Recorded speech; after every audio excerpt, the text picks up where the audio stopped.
बहुत बड़ा शुभ संकेत है। बिनौली यात्रा निकल रही है और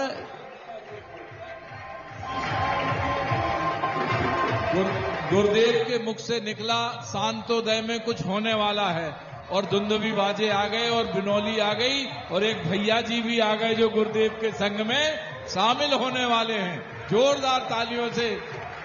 जब कुछ बहुत अच्छा होने वाला होता है तभी ऐसे शुभ संयोग बनते हैं। देखिए सामने से दुंदुभी भी है, गजराज भी है और वैराग्य का एक अद्भुत दृश्य है जहां पर एक भैया जी, अभी आपने देखा होगा देवोदय तीर्थ क्षेत्र पर एक भैया जी ने आजीवन समर्पण पूज्य गुरुवर के चरणों में किया था, आजीवन ब्रह्मचर्य व्रत लिया था। तब पूज्य गुरुदेव ने ये कहा था कि आप अभी पहले संघ को समझ लो, अच्छी तरह से देख लो, अच्छी तरह से कुंडली मिला लो, बाद में कुछ नहीं होगा। उन भैया जी तब से संघ में हैं और संघ को बहुत अच्छी तरह से उन्होंने परिचय लिया, सब कुछ देखा समझा और आज वो दिन आ गया है जब वो पूरी तरह से संघ के प्रति समर्पित हो गए हैं और पूज्य गुरुदेव का आशीर्वाद भी उनको मिला है। आज उनका संघ में प्रवेश होने जा रहा है। नाम है बाल ब्रह्मचारी अक्षय भैया जी जो बीना के रहने वाले हैं। आने दो जब तक जी, जब तक जिज्ञासा करेंगे हमारे अनोराजी दाऊ। मेरे गुरुवर जगत पूज तीर्थ चक्रवर्ती जिन शासन के से शिरोमणि राष्ट्र संत निरापक आचार्य मुनि श्री सुधार सागर महाराज को कोटि कोटि सा नमोस्तु। निरापक महाराज को नमोस्तु। वर्णी जी को इच्छामी, सभी इलक को इच्छामी। गुरुवर हमारी जिज्ञासा है कि कुछ लोग कहते हैं कि घर में अगर एक आदमी पुण्यवान हो तो वो अनेक आदमी उसके साथ चलते हैं और उनको भी वही लाभ मिलता है। इसी प्रकार आचार्य गुरुवर श्री विद्यासागर महाराज का भी ऐसा पुण्य था कि उनके पुण्य से सैकड़ों हजारों लोग जो है उनके नाम का करते थे। तो क्या गुरुवर हमारी जिज्ञासा दर्ज है कि हम लोग देवोदय शांतोदय तीर्थ कमेटी वाले आपके पास कई बार गए लेकिन आपने कोई हम लोगों को सही उत्तर नहीं देते थे, लेकिन जब से 15 फुट की मूर्ति यहाँ आई तब से आपने पूरा वो हम लोगों को तिथि भी दे दी और यहाँ पर भी सारे काम होने लगे। तो क्या किसी मूर्ति में भी ऐसे असह होते हैं? इस मूर्ति में कौन सा असह है जो इसके कारण यहाँ पर चमत्कार हो रहे हैं? नमोस्तु गुरुवर, नमोस्तु, नमोस्तु।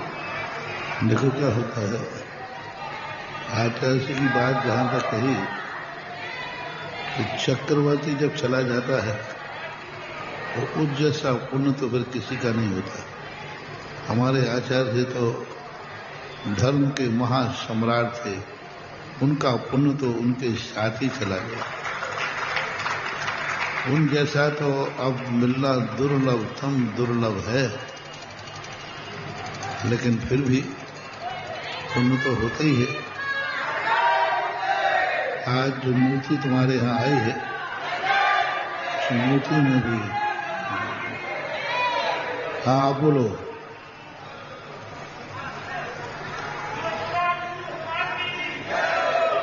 देखिए हमारे भैया जी आज संघ में प्रवेश ले रहे हैं जो बीना के रहने वाले हैं।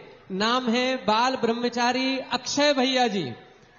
आपकी उम्र बहुत कम है, 92 का वर्थ है, केवल अभी लगभग 33-34 वर्ष के हुए हैं और इस वैराग्यमयी दृश्य पर, इस साधना के मार्ग पर बढ़ चुके हैं।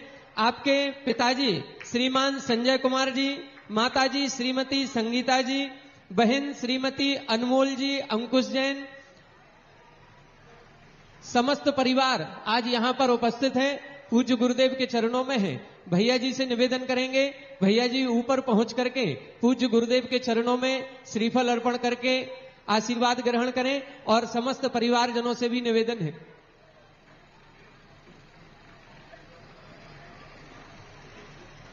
पूज्य गुरुदेव का एक ऐसा संघ जिसमें निरंतर ही ब्रह्मचारी भैया, एलक जी आदि की वृद्धि होती जा रही है।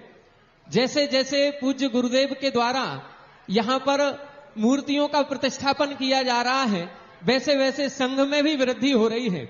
एकमात्र संघ पूरी दुनिया का एक ऐसा है जहां पर बाल ब्रह्मचारी भैयाओं का ही प्रवेश होता है। और अभी हमने देखा था अशोकनगर में, यहां इनकी दीक्षा समारोह भी हुआ और जितने भैया जी थे उन सबकी अलग दीक्षा भी हुई।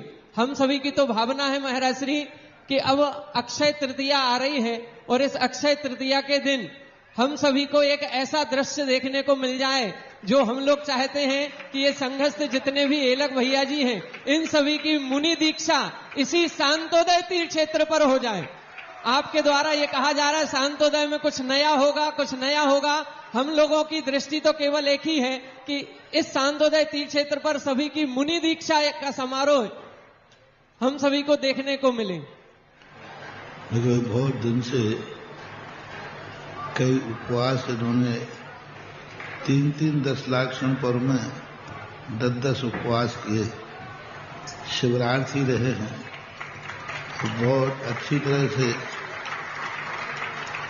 कई बार पहले यार मैंने कि तुम अच्छी तरह विचार कर लो, सोच लो। मैंने कहा ना मेरा नेचर है किसी को बुला करके धर्म मत दो, वो आकर के धर्म लेवे तो जीवन का उद्धार है।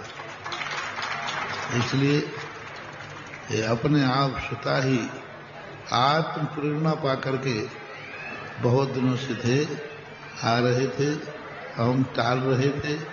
अब इनका समर्पण देखा तो आज इनको संघ में प्रवेश करने की अनुमति दे दी है।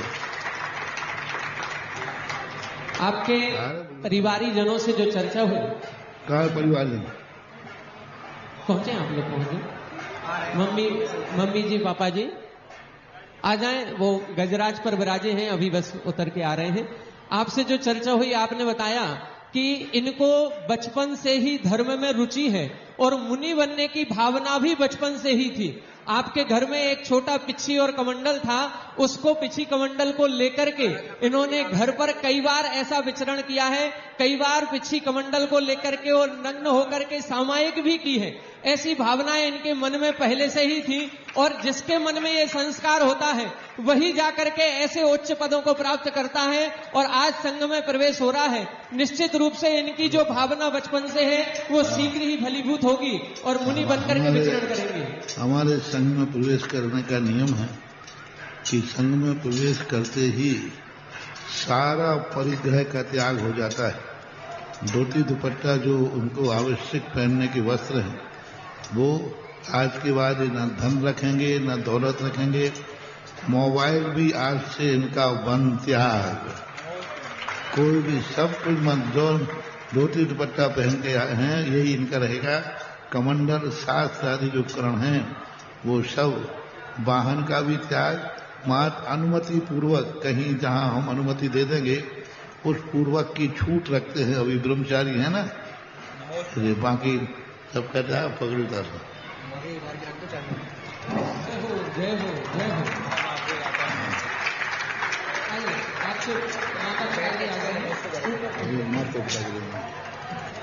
पीछे अन्य लोग अलग हो जाए, पीछे से मम्मी पापा आ रहे हैं और उनको स्थान दे दो।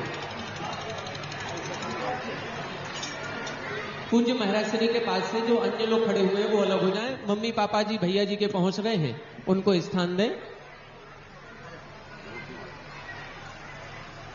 हाँ, ये पगड़ी इनके माँ बाप पिताजी को दे देंगे।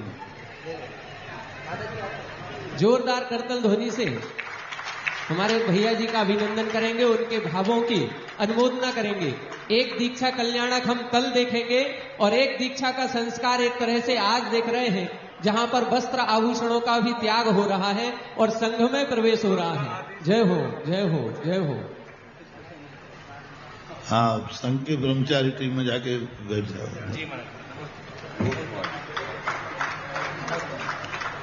हाँ, ब्रह्मचारियों के भाई तखत बढ़ाते जाना है जल्दी। क्या जय हो जय हो। अभी लाइन है बहुत लंबी है। महाराज श्री ब्रह्मचारी भैया जी लोगों का तो संघ में प्रवेश हो रहा है, क्या आपके मन में कोई ऐसी कल्पना भी है कि हम जैसे गृहस्थों का भी उद्धार हो सके और हम सभी गृहस्थ भी आगे संघ में प्रवेश ले सकें? ऐसा कुछ विचार, ऐसी कोई कल्पना? हर व्यक्ति के लिए सबके रास्ते खुल जाते हैं, लेकिन उसमें नेता ढूंढना पड़ता है। अब कोई नेता, आलोक जैसा नेता कोई बन के आवे, जरूर, क्योंकि